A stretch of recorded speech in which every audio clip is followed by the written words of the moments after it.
Hello and welcome to this episode of Pinkerton and Beyond. I'm senior Memphis Kirkland. And I'm senior Aiden Duffin. Thanks for tuning in to our second episode. We start today with a special dedication ceremony. Friends and family and school staff gathered at the center of campus to honor the former director of security, Frank Cunningham. The gathering was part of a ceremony that took place officially renaming the security office in the Low Building the Frank Cunningham Center for Security. A plaque with the new name was unveiled in this event. Mr. Cunningham was the first ever director of security and the founder of the School Resource Office program. He was also a retired dairy police officer. Frank Cunningham passed away in 2020. Have you ever had a computer issue or trouble logging in to one of your Pinkerton accounts? If so, you were probably sent to Student Technical Services for help. Whether it's laptops, printers, or other technology, this department literally keeps us connected. Student reporter Cole Druin takes a look. Technology is all around us. It is a part of our daily lives, and without the IT department, it wouldn't always be as smooth as it is. Mr. Goyette, the Senior Technical Support Engineer, is one of many in the IT department. I have been at Pinkerton for about 4 years. July will be 4 years. Lately, not as much as I used to. I'm in a supervisory role now, so we have techs that work in that upstairs office that have a little more hands-on interaction with the students than I do. The one-on-one center is a place for students and staff to go and get that tech-to-staff or tech-to-student interaction, but they also do distribution for laptops there. I really enjoy seeing students and teachers when they're able to use the technology here on campus, and it's something that I have a hand in. Technology fails and has its issues all the time, and sometimes things get broken. Luckily for students here, the IT department and its staff work on fixing them, amongst other things like upgrades. We do the bulk of our upgrading in the summertime or during the breaks, just because there are no students or faculty around. So.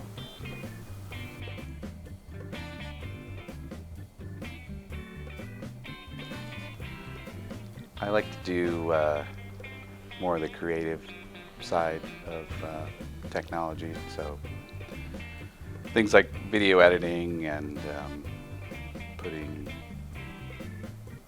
to how-to type documents together. The Pinkerton IT department is here to keep us united, whether you are a member of the staff or a student.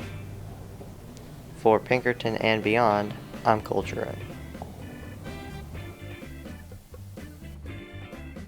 The health office on campus helps students and staff stay healthy and maintain a healthy school. But student reporter Jackson Ratliff found out they do so much more than that.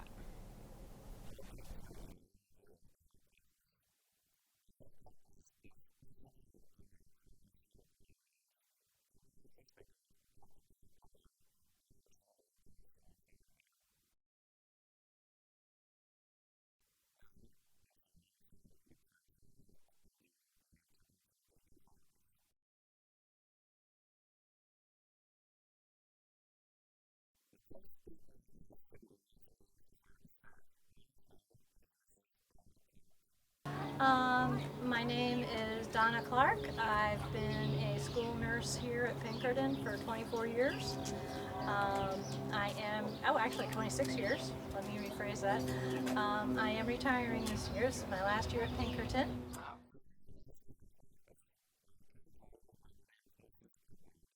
Sure. My name is Nora Portnoy. I am one of the nurses here at Pinkerton Academy. I'm the Director of Health Services. I'm a registered nurse. I'm one of 4 nurses here in the main health office, and I'm going on 2.5 years here at Pinkerton. The students we see frequently are taking some sort of prescription medication during the school day, or they may be managing diabetes and need a little assistance with if they're struggling, if they're having a tough time.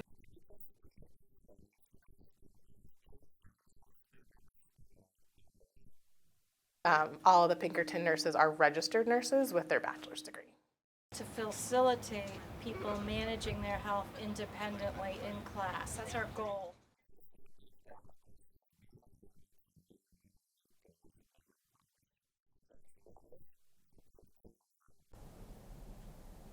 Eating a healthy lunch is part of every school's mission here at Pinkerton. That's also the goal. While the pandemic has changed how lunch is served, things are slowly getting back to normal. Noah Lobshire takes a look at what's cooking in the lunchroom.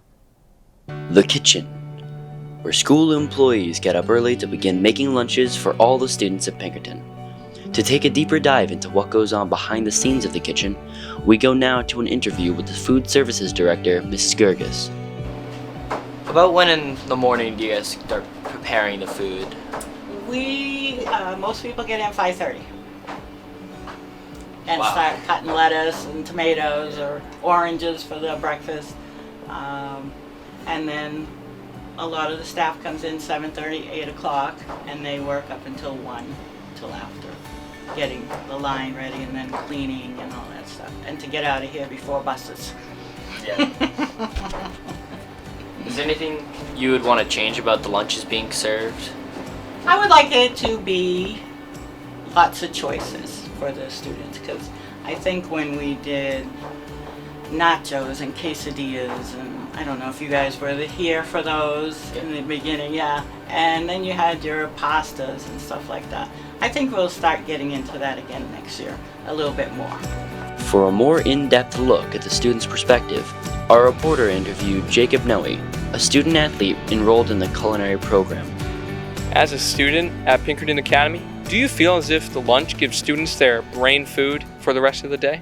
I feel like the lunches that the school serves could be a lot better, to be honest, but something that's affordable for over 3,000 students, it kind of gets the job done to give us enough energy to go throughout the day, but it's not enough to help me, really, personally. By being in Pinkerton Academy's culinary program, how do you think that affects how you view the lunches here? Well, in the culinary program, we make our own food, and it's a lot more fancier. It looks a lot nicer. We put it in like professional packaging for the teachers or Astro Cafe. But it definitely shows me how much more work you have to put in. And seeing as how the school has to serve 3,000 students instead of just a few dozen, it really just shows you how much work has to go into this.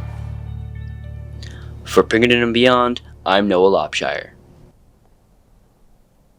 With more than 3,000 students, our campus has a large variety of people with all sorts of interests. Clubs are one way to express and share those interests. Patrick Garcia takes a look at 2 clubs, one that is just getting started and another that has been in school staple for years. Pinkerton has an awful lot of clubs, some old and some new, but what separates these clubs? Well, I sat down with the president of one of Pinkerton's oldest clubs, the Pinkerton Players, and one of our newest, the Gender Alliance, to answer that question. I think my favorite part of the club is the sense of community that it brings.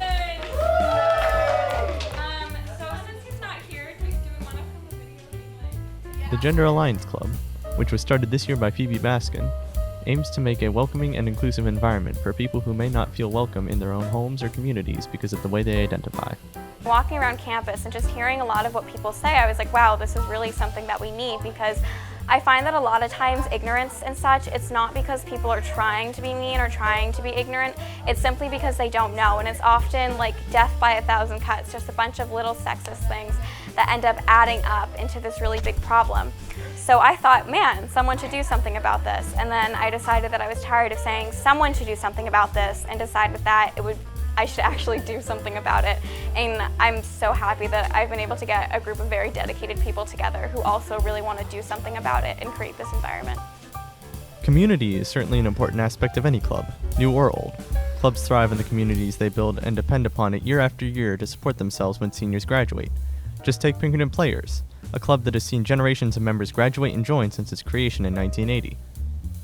I am just excited to see how this community grows and how it continues to grow, with its new people, and without us here. I'm excited to see the new people who kind of step up and the new people who fill the whole of the Pinkerton Players and all of the roles that it entails, and all of the people involved. And I'm excited to see that through social media and coming to see shows and all that. But unlike Pinkerton Players, pilot clubs like the Gender Alliance must build from the ground up. It had some ups and downs because it's not really taken as seriously as like some of the more founded clubs. But also it's been really cool to be able to like watch something flourish because I didn't know if it was gonna work or if it was kind of all gonna crumble as soon as it started. So overall I think it was a very fulfilling experience to get to see people like grow into their roles and really like set a precedent for what the club will be in the future.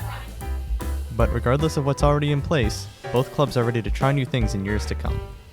I have some new ideas I wanted to try out, so as president, that's like the best way to, try out new things in the club.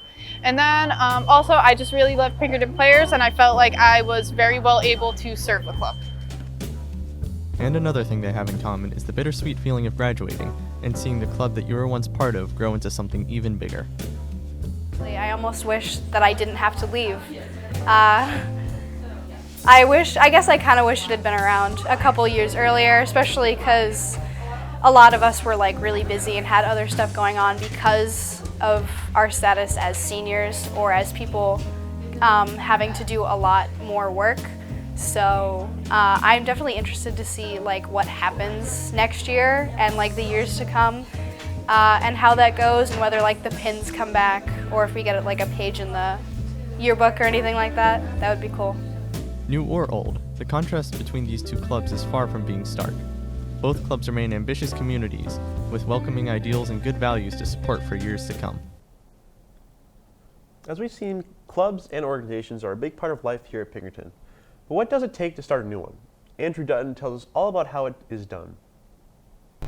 Pinkerton Academy has dozens upon dozens of clubs, but what does it take to make one? Today we talked to Ms. Tartarella to learn about the process for students hoping to create their very own clubs. So I think the first thing that the student ought to do is to talk among their friends to see if there are any other people out there who have similar interests who might be interested in joining them in initiating this club, and then they should talk to teachers to see if they can find a teacher or two who might be interested in advising them, because those will be my first two questions when a student brings a club idea to me.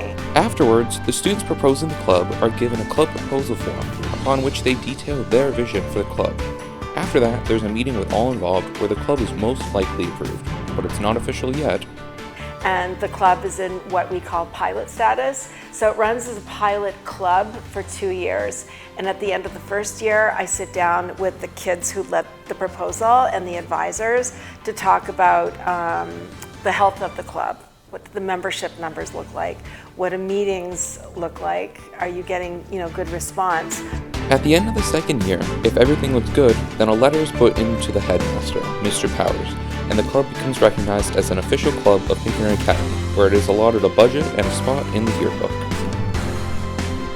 From Pinkerton and Beyond, this is Andrew Dutton, signing off.